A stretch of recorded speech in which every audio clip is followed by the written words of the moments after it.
रहीम professor doctor आज़म मुश्ताक एक मरतबा फिर एक अहम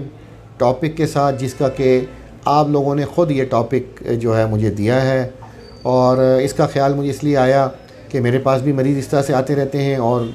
आप लोगों ने इंक्वायर भी किया, तो मैंने सोचा कि 5-6 मिनट इस पे बोला जाए। वो है मिस डायग्नोसिस या अंडर डायग्नोसिस या ओवर डायग्नोसिस ऑफ टीबी। लेकिन बहुत सारे जो टीबी है ये एक ऐसी बीमारी है जिसकी हर बीमारी के साथ अलामात और जो साइंस हैं, जो डॉक्टर ख़ुद एलिसिट करता है उसको साइन कहते हैं, जो मरीज़ ख़ुद बताता है उसको अलामतें कहते हैं। तो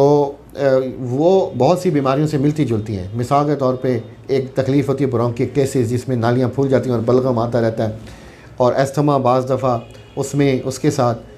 फेफड़ों का कैंसर, ठीक है, और गले की आम बीमारी से लेकर और ख़तरनाक बीमारी तक जिसमें जिस किसी में खांसी होती है और थकावट होती है और बुखार होता है, वो सब टीबी की डिफरेंशियल डायग्नोसिस, इसको हम कहते हैं डिफरेंशियल डायग्नोसिस, यानी मुख्तलिफ़ डायग्नोसिस एक चीज़ की जो बन सकती हों उसको हम डिफरेंशियल डायग्नोसिस कहते हैं, उसमें आती है टीबी। तो इसमें अब कुछ लोग जो इसमें कम तजर्बा रखते हों वो ये कर सकते हैं कि हर डिज़ीज़ को जो इससे मिलती जुलती है टीबी समझें, और अक्सर मरीज़ हमारे पास आ रहे होते हैं जिनको 8 महीने इलाज खिलाया गया होता है लेकिन होती ब्रोंकाइटिस है, होता ब्रोंकियल अस्थमा है, या साथ एक हो जाता है ABPA, फेफड़ों की नालियों में जिस तरह ये फफूंदी लगती है डबल रोटी पे, तो नालियों में भी ये लग जाता है एस्परजिलस फंगस, उसको एस्परजिलोसिस कहते हैं, तो वो उसमें खून भी आने लग जाता है। तो वो अक्सर एस्परजिलोसिस वाले तो अक्सर लोग टीबी की दवाई खा के आए होते हैं, और 8 महीने या 6 महीने की दवाई है, पहले 8 की थी अब 6 महीने की हो गई, तो 6 महीने की दवाई और जिगर के ऊपर इतना ज़्यादा लोड, जबकि वो बीमारी जिस्म को उसकी ज़रूरत ही नहीं है, तो ये बड़ा नुकसान हो सकता है। इसलिए ये मैं आपको बता रहा हूँ, ये डॉक्टर्स के लिए भी है और पेशेंट्स के लिए भी है कि आप जो है जो कुछ डॉक्टर पूछे वो मन उसी हिसाब से बताएं और इन्वेस्टिगेट करने में ना हिचकिचाएं, ताकि आपकी डायग्नोसिस जो है वो बेहतर तौर पर डॉक्टर कर सके। इसी तरह अंडर डायग्नोसिस है वो ये कि ट्यूबरकुलोसिस थी और मिस कर दी, हमने उसको टीबी की दवाई ना दी, उसमें डिले किया तो फेफड़ों में सुराख बन जाएंगे, वो नुकसान होगा। और अगर ओवर डायग्नोज किया टीबी नहीं थी और ATT दे दी तो जिगर के नुकसान हो जाते हैं। इसी तरह मैंने देखा कि बहुत सारे पेशेंट इतना सारा पलंदा उठाए हुए आते हैं और उनके टाइफाइड और मुख्तलिफ टेस्ट कराए गए होते हैं। टाइफाइड का मैं आपको बता दूं अपने डॉक्टर भाइयों को भी और लोगों को भी कि इस तरह से नहीं है कि आप मरीज़ का एक्सरे भी ना कराएं और टाइफाइड की दवाई चलती रहे। टाइफाइड के कुछ टेस्ट हैं इस किस्म के जो मिस्ड किस्म की डायग्नोसिस देते हैं और वो पॉजिटिव भी आए होते हैं, लेकिन टाइफाइड नहीं भी होता, ठीक है। एक तो टेस्ट ओरिजिनल सेलेक्ट करें मरीज़ों के लिए, और पहले टाइफाइड के पीछे जाने से पहले जो आम डिजीज़ हैं टीबी और नमूनियाज़ और दीगर इन्फेक्शन, उनको भी गौर कर लें। कई दफ़ा मरीज़ सेप्ट्रॉन और डिफरेंट चीज़ें खा रहा होता है